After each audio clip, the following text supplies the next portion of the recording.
بات یہ ہے کہ رب تعالی عظیم ترین ہے، سب سے بڑا ہے، اور اس کو اس کا ادراک بھی ہے کہ میں سب سے بڑا ہوں۔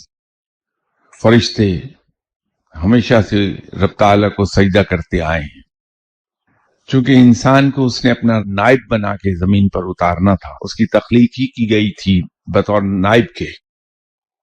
جس طرح سے ایک گھر میں بہت سے ملازم ہیں، وہ ہمیشہ سے اس صاحب خانہ کی بات مانتے چلے آئے ہیں۔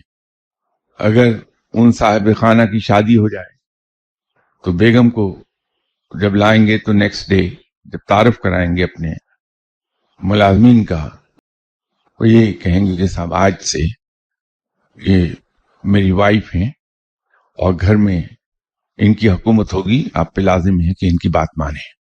تو اس کا مطلب یہ نہیں ہوگا کہ انہوں نے اپنی ذات کی نفی کر دی۔